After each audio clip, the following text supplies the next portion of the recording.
Hello, everyone. It's always a pleasure engaging with you every week on Akweya TV, the broadcast channel that brings you stories on history, art, and culture as it relates to our development as individuals and as a society. And of course, I am your host, Hope Williams. On today's episode of the Fifth Estate Live Show, we will be analyzing trending issues with respect to the End Bad Governance protests. And with me to have the conversation today in the studio is a social activist, Mr. Vancouver Ter-Allam. Thank you for joining us today. You're welcome. So, we'll be going on a short break, but when we come back, we'll go into the conversation proper. Now, before we go on this break, I need you to give me your 2 cents. Do you think that the End Bad Governance protest is necessary? Let me have your opinion in the comment section and do well to like and share this video. Stay tuned. We'll be right back.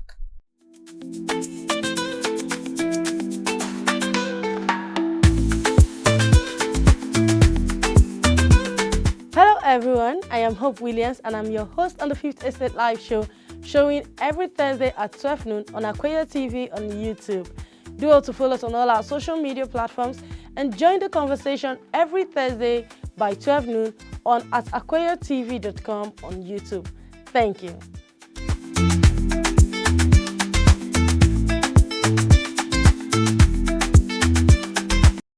Stay tuned. Like I said, on today's episode of the Fifth Estate Live, we will be discussing on trending social issues with respect to the End Bad Governance protest. So prior to today's protest, we've had this drama for the last 2 months. We have people dragging Peter Obi left, right, and center. We have people analyzing the hashtag End Bad Governance, which started trending on Twitter some 2 months back. We have the likes of Reno Omokri, we saying Peter Obi is the one supporting people to protest against the government of the day, while special advisor to the president on information and strategy, Bayo Onanuga, said Peter Obi is pushing for anarchy, which of course led Peter Obi to slam him with a lawsuit of 5 billion naira. Yes. So he's saying that Bayo should apologize to him because, of course, accusing him of pushing for anarchy is quite a huge one. That was extreme, if you ask me. But of course, ask me. So, but the conversation of the day, we will be analyzing the reason for this End Bad Governance protest. But before then, let's see what Kenneth Okonkwo, one-time spokesperson of Peter Obi, said. We'll just take a few parts of what he said, and then Mr. Vancouver will help us analyze the situation. So, reading from Kenneth Okonkwo's tweets, which he wrote like an open letter, he said to my countrymen, I'm not reading all the letter, I'm just going to take some specific aspects. So he said, Peter Obi publicly demanded that the Abure-led National Working Committee must organize an all-inclusive convention that will guarantee the participation of all members of the Labour Party in the choice of their leaders. This didn't happen, and surprisingly, PO refused to disassociate himself from the shenanigan and criminal activities of the former NWC, which is the National Working Committee, as their time has expired. In this open letter, he further said that Peter Obi is the leader with integrity, but doesn't have the charisma to balance that equation, right? So this is saying that you get integrity, but you don't get the bragado. So to this regard, what would you say? What is it called? Kenneth Okonkwo. People have the right to express themselves. True. Yeah, but while you do that, you also have to know that people are listening and also making their notes. You don't have the right to decide how Peter Obi will look before you support him. And one will ask, what was that reason that made you to even support him in the first place? What were you thinking of? Were you in a rush? Were you under duress to support him? What made you to support him? But that explains how most Nigerians go into matters without understanding what these matters are. For instance, if I want to support somebody, I want to first of all look at the person's principles, look at the person's vision, look at the person where was even personal lifestyle. If that goes well with me, that's when I will follow up. But it seems to me that Ken Okonkwo didn't even know who Peter Obi was. Then he jumped into and started supporting Peter Obi. But again, I have to say that Peter Obi, right from his political career, if you look at him properly, you discover that he has a trending way of reacting to issues. Even when he was a governor, remember, Peter Obi was the one that went to the court so many times when he was impeached. When he was impeached. Within that period, Peter Obi never carried arms. He was never arrogant to anybody. In fact, many people didn't even know that he was in the court until when he won. So that alone should explain to Kenneth Okonkwo that he's not that kind of person. Exactly. Two, Peter Obi is not somebody that would give you money to go and spend. It's on record. Even when I was a governor, I happened to live in an environment in Abuja where Peter Obi used to stay when he come to town. The hotel was close to my place. So I remember so many times you come to the hotel, seated in the front of the car without siren. And then this filling station close by. That Peter Obi will go into that filling station with the drivers and he will pay the bills. I'm looking at Peter Obi, I'm making note for that kind of character. So I won't blame him if I support him today and he refused to act the way I want him to act. Because I know who he is. So, but you see, we are telling people that to be mindful of the kind of thing that they say. When you beat drum and calling for gunpowder, and when the gunpowder comes, somebody should be blamed. Peter Obi knows that Nigeria is boiling. And one of the reasons why, yes, at the moment, one of the reasons why he came to power, according to him and his manifesto, was that he wanted to help fix Nigeria. Abi? So the man he knows that in the process of doing that, he knows that he could be blamed for anything going wrong. Politics is politics. Anything can happen. Somebody can insinuate something and put it up you, say it, you're the one. You can't run. So he's being conscious of the fact that as much as he's angry with what happened in the previous election, he must coordinate himself. So Andy Okonkwo shouldn't be having problem. That's not enough for me to say I will leave Peter Obi if I were him. Because loyalty is not something you go in the middle of it and go and start asking for petty things. For instance, is there everything that your father did that you like? Are you going to disown him? Is there everything that your mom did that you like? Are you going to disown him? So that's how you to look at people.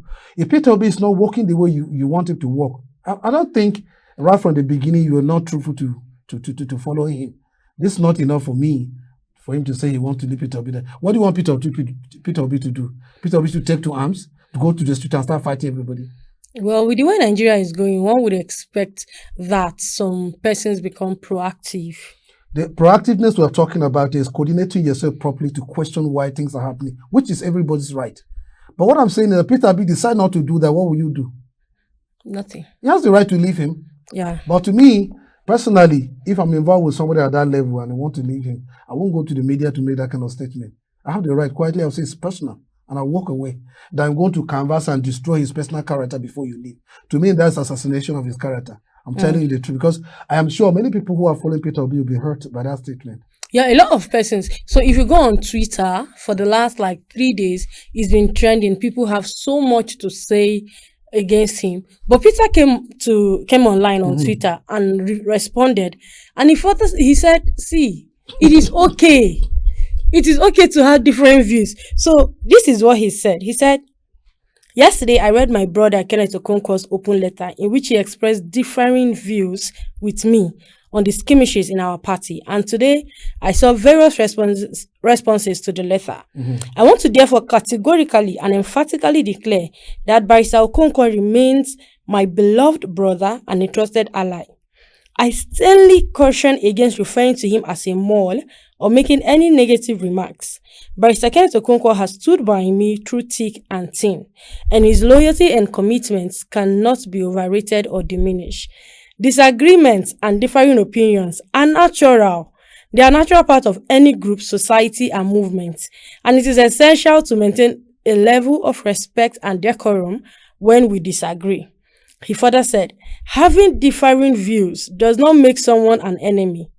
It is crucial to engage in constructive dialogue rather than resulting to personal attacks or negative remarks. In fact, to me personally, I don't want to work with someone who always agrees with me, because as a leader, learning and listening are critical components of leadership. I want to listen to those who have different opinions and try to convince them otherwise, or Take their advice if it is better.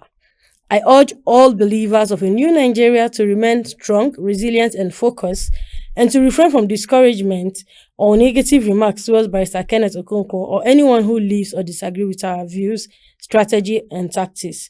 My message is clear and simple. Unity, respect, and civility must prevail, even in the face of disagreements and variance. So you cannot see the character of Peter. Of course, Peter is natural. Peter, look, get this right. I'm not advocating for Peter Obi. I didn't vote for him. I didn't vote for him. I don't know him. I want to see him from a distance.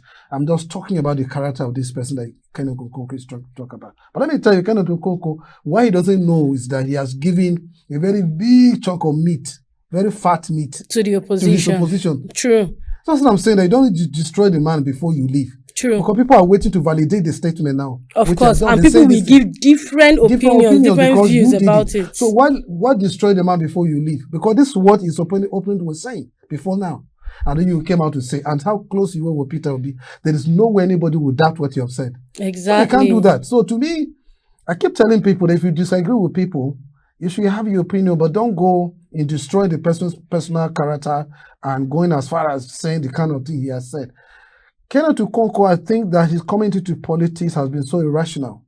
Because I remember he has a two-way of doing this. If he's supporting you, he will go to extreme to support you.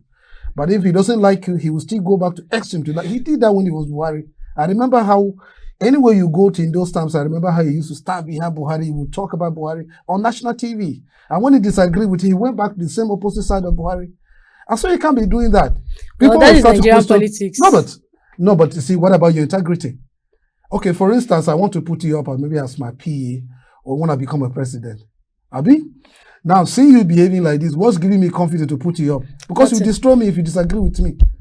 So these are the issues. And see, some of these people who are like at the level Kenneth Okonkwo is now, I consider him to be a stakeholder, whether you like it or not, both in the entertainment industry, the film industry, and in politics at the moment. So therefore, there are some certain things that can't come from you because the young people are watching. They are looking at that as a way of life, you know. And then when they get to 20 years after maybe they start to study, you start behaving like you. So in as much as we're angry, we disagree with people, there are certain things we must not say or must not do. People will question our character, especially someone like me, I'm nobody, right? So maybe I can wake up and do anything. Maybe I'll get to with it. But you, who everybody's looking up to, that's the way you refrain from certain things now. Yeah, I quite agree with you because after he made that statement, the likes of Rina Omokri, Bayo Onanuga, and some other APC supporters have come online to say, of course, we have always known that Peter Obi is a coward. So these are the issues. We have always known. So Kenneth Okonkwo just like put a stamp on it. Because all that he was doing for Peter, that means he didn't even do anything for him because he worked for him and destroyed him where he wants to live. See, let me tell you something. People must understand that, see, the right of protest is everybody's right. True. The right to disagree is everybody's right. The problem here is that we don't know how to coordinate ourselves when we're angry. I think that's what the problem is. It's not as much as you're angry. You have to remember that within that your anger, you're going to still cause another thing that if you don't check it's going to be a crime against you. This is what I say. Coordinate yourself, even with your anger. Because the other person that is hurting you is waiting to take advantage of the way you respond to that anger. You know, so these are the issues.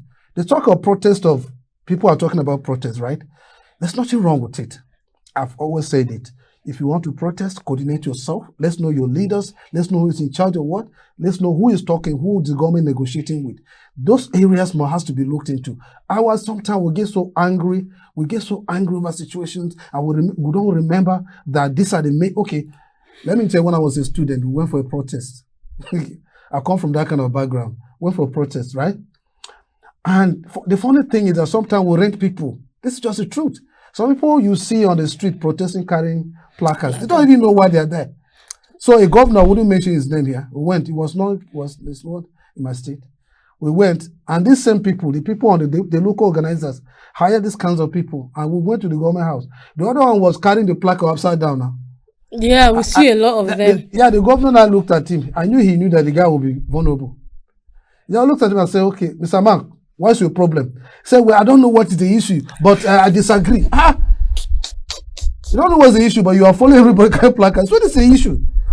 Well, no, but it's true. This is what was happening. We saw some people during NSAS protest. There were people that were with us. in the beginning. But the central area, I used to see, so 2 days after, the same people turn against us. What did they tell them? They started stoning us, chasing us everywhere, in that beggar. So, see, Nigerians will have to understand that we own the country. Everybody wants the best for Nigeria. So in the process of fighting to make Nigeria better, we also have to be conscious of the fact that we will not destroy ourselves for making ourselves better. This is not to hold yardstick for people in the government too. You understand, huh? Because this I'm talking somebody in the hand. So as it be like this, within the fear. I don't really the fear. What is involved here is simple. We're only cautioning our young people who are angry and how they can coordinate themselves while expressing themselves in the process. That's what we're saying. Yeah. And nobody in the government should think that people don't have the right to voice out their anger when they're angry. This is what I'm saying. But leaders should be also, leaders of the protest should also understand that this is what it takes to be a leader of protest or to disagree to that level. Those are the issues.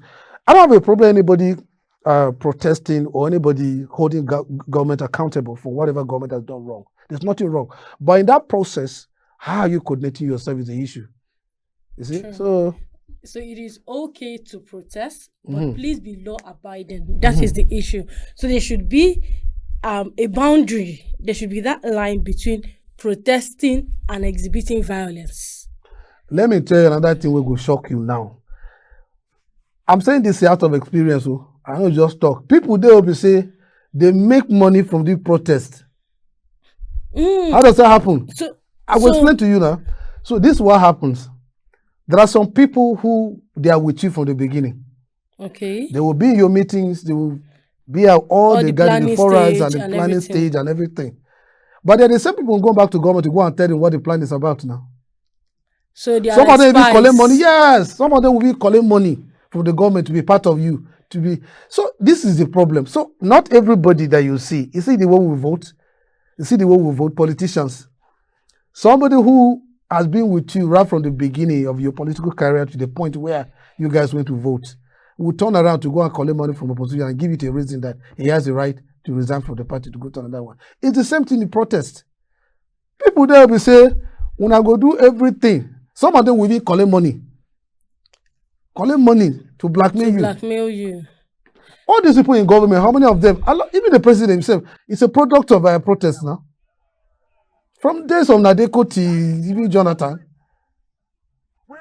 But their own, once they cross on the other side of the river, they don't forget people where they leave behind. It's not right. So protest can never see. I keep saying it that any society that seems quiet, though, it means that society is okay. But in this case, this country is not if you are quiet, that means it's this okay. country is not okay. The so one we cannot be quiet. We cannot be quiet. So there's nothing wrong with protesting, but it's just that coordinate yourself. This is all I am saying. So I quite agree with that, that it is okay. Because look at the woman selling akara on the street. The people that own small shops on the street. So that's where they go to destroy them. That's exactly where I have issues when it comes to protesting. Because we also end SARS.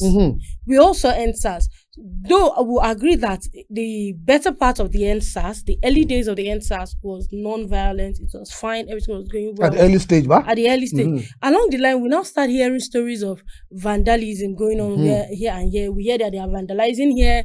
They are breaking into people's shop on the other side. And all of that. And then I now ask myself, we are together, fighting this thing together. Why are you now breaking into my shop? I remember during NSAS protests, I remember some guys, I think it was in Kubwa, they bought minerals, they bought drinks, they bought foods, even for police. Yeah, even in Dutse, you saw that they bought this thing for the police, telling them that, look, we are doing this because of you. You know, that's how it should be.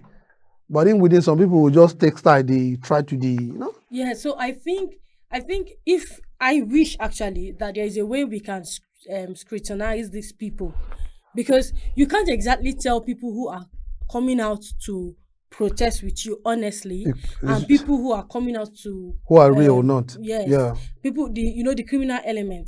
Because I can remember one time we went for one labor protest, and I saw that labor was so you follow do the things. No, in my line of job we have to go with stuff like that. Everybody they will see the pain. The truth is that for this country, we don't normally again. See, we don't normally again at the truth. But at the end of the day, right, it was ASU protest. Yes, ASU. When ASU went on strike. and then we had students join the protest. But Labour, who were part of the protest in solidarity with ASU, made it a duty to monitor some persons. Like when they now notice that you're exhibiting some character, they call you for questioning. Of course. And when they question you, by the time they throw you first question, you don't answer. Second one, you don't They know answer. who you are. They don't know, say this one, you don't follow. And immediately they hand them over to the police. So I really wish that protesters, the youths, my youths, us, while protesting, we take this, and make sure that we find a way to make sure we don't have criminal elements. And I will tell you, the reason why we seem though like protesting is a crime is because of our attitude sometimes. For instance, the government and the security agents, they are taking advantage of what we're talking about. True. And truly, if you look at it, we do these things. So please, anybody willing to protest, you remember that this is the cost of protesting. So coordinate yourself. Don't be violent there are parameters of what you should do and what not to do. So you should do that. Don't just join protest because we're not forcing everybody to come out to protest. But if you don't understand what it is about, don't come out. Don't come out. Stay in your house. Don't come out. True. I've talked about, keep using Labour as an example because over the years, although it's an international organization, everywhere in the world they have labor unions. But what I'm saying is that take a cue from what they do. You see them negotiating with the government in and out every time. Why are we not having civil society organizations also have a work to do? They have a job. Because we need to educate people on some of these things, what it takes to protest. Protest doesn't mean making noise. Protest means raising your voice on issues that you think that they are wrong, that the government can look into. So therefore, if the government say, okay, come, let's talk about it. Be able to identify those leaders that are supposed to be in negotiation with the government. It's not just making noise. Most of the time we do all this, at the end of the day, we start blaming ourselves. Then the people who are not involved at all are the ones that sometimes go home with losses. And most times, some of the demands for protest demands sometimes are not justified. So like sometimes, of course, and like this end bad governance protest now, the demands people have come to analyze and they say this thing is not justified. No. Let me tell you something about this. This you're talking about. You see, a man that is negotiating for 20 billion cannot go and start negotiating at a level of 20 billion. He will say 40 billion, right? So that negotiation will get to 20 billion later. So whatever demand you have, it's right. All you have to do is get to the desk where the negotiation is happening. You now take out what is possible, what is not possible. Why? Because we cannot decide what people will see. Some people have spiritual problems. So you're protesting against the government. Yes, now everybody have his own problem, so you cannot decide. Then you take all your protest topics to the desk. When it's up there, you can take what is possible because government cannot spiritualize their system.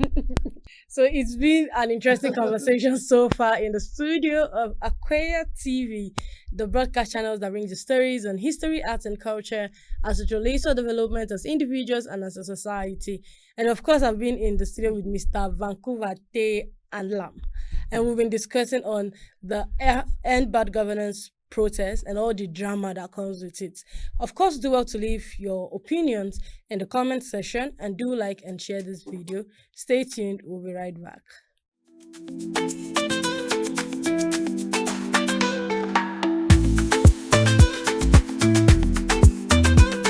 Hello everyone, I am Hope Williams and I'm your host on the Fifth Estate Live show, showing every Thursday at 12 noon on Akweya TV on YouTube.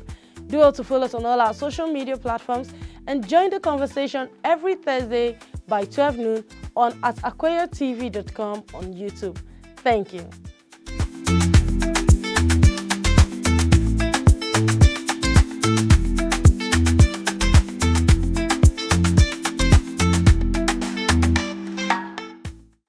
Thank you for staying tuned, and it's been an interesting conversation so far.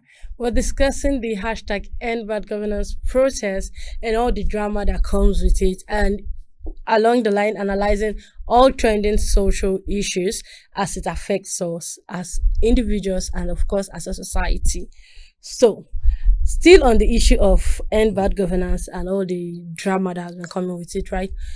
Now, prior to this, to the protests, we've heard people complain about all the things happening in the country. In fact, area father tweeted and he said, Mr. President is asking for sponsors of the protest, that he wants to give Mr. President a list of the sponsors of the protest, and he gave him 40.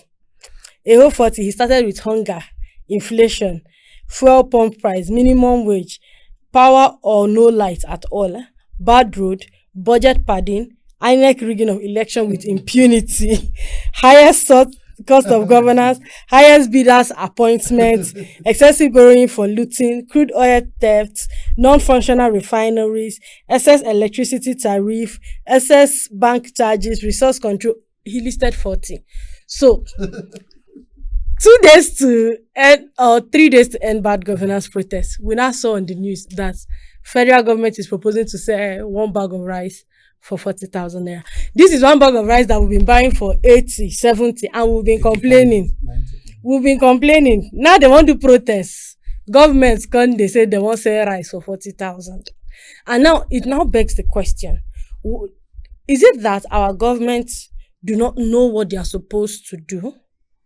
Or they intentionally know what to do but don't do it? Because that's the vibes it's giving now. So this is it. In politics, there is no politician that is in the government. There is no politician that's in the government that wants to do exactly what the citizen wants. No politician. Some of them are there for their personal interests. Some of them, when they gave their power, takes over. They don't take normal anymore. So if you don't remind them that this is what they are supposed to do, that's why they say, when we talk of civil society organization, people think civil society is just something that some people, and people, they are just supposed to be watchdog. You're supposed to remind them in the system that, look, this is what's supposed to. Even you know that being a father in the family or mother in the family, even an elder brother, elder sister in the family, there are some things that sometimes you overlook, not unconsciously. You will not even remember that you're supposed to do except they remind you. Even as a friend, sometimes a friend is going wrong, you remind them. You have to remind them, yeah. So in the government, it's like that. So that's why I earlier said you can never be wrong when you protest, when you raise issues. The demands the area father is in the money. Although there are many, but if you look at each of the items, it's true. True. And that's why I was telling you that when you bring that to the table, you now look at it and say, okay, what is possible now? What is it? What can we give immediate attention to? Like that. Like if you ask me, the biggest problem in Nigeria right now, fuel subsidy. Honestly. If you do that, although we have other problems, but if you touch if you touch fuel, yeah, if you touch cost that, of food will drop. Then cost of transportation will drop. And we'll even this food, you're from talking there. about rice. One of the reasons why rice can be like that, because of transport, part of it. So if you do that, then you go on the next one. But a situation where you want every of these items that you're demanding for happen at once, that's what the problem is. So the people in the government, I have to remind you that a lot of them didn't go to leadership or go into government offices for good reasons. Some of them go to mass work for themselves. Some of them, let me use the word steal, steal for themselves. And this stealing thing they do, sometimes I'm tempted to like, okay, this stealing thing, what are you stealing for? For instance, if you are stealing and the people around you or people in the country are benefiting from it, it's the same thing that, okay, you went to loot on behalf of the ordinary people, which is also not right. But what will you say? But these people steal this money and take it out. You see, there are so many vices in this country, so many wrong things that public officers or government officials do that you look at it, you feel pain. And so somehow it fuels the common man to do the same thing. Let me paint a picture for you.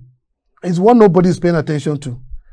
If I have the power to be a leader of, the president of this country, I will ban private schools. I will ban. The reason is this.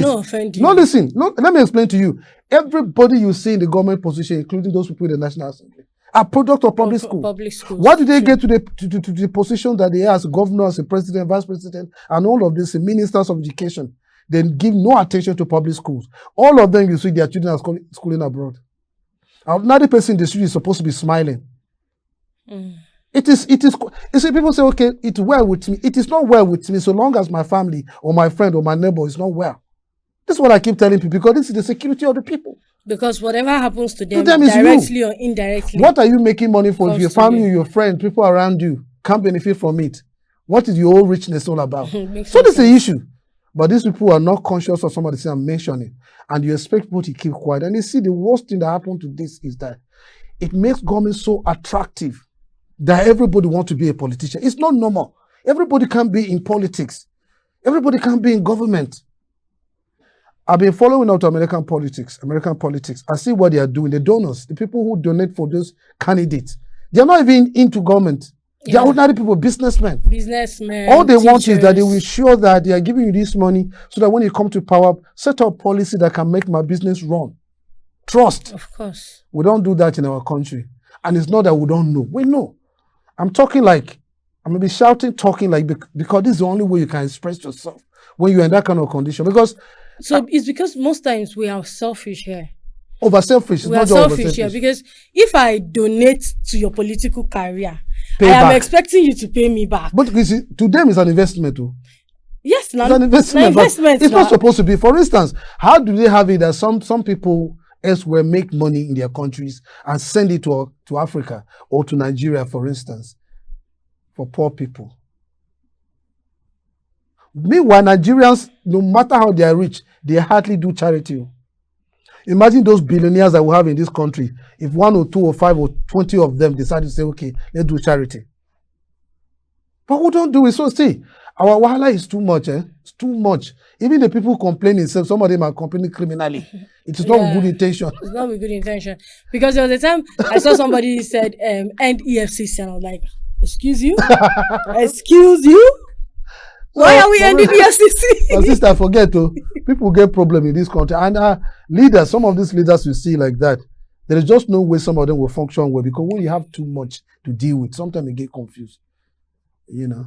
So I beg, my last message to this will be simply that we are angry. I'm not happy. Everybody's angry. But as you get angry like that, remember the person we want to protest against is waiting to take an advantage of you. When you commit one kind of crime, where we see is outside of the context of your protest. So be careful, conduct yourself, no steal, no break anybody's shop.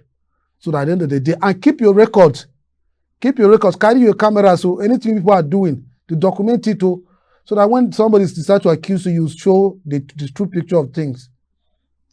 So, it's been a beautiful and educative conversation so far from the studios of Akweya TV. And I've been in the studio with Mr. Vancouver Ter-Allam. Mr. Vancouver is a social activist. And if you've been following the conversation, you will hear him say he has been doing this right from his school. So we can say Mr. Vancouver is an OG in the game. The real OG in this game. And he's giving out this warning that protest is your right. You can never be faulted for protesting, but do it within the confines of the constitutions of the Federal Republic of Nigeria. I know what you want. No violence. Be sure of what you want.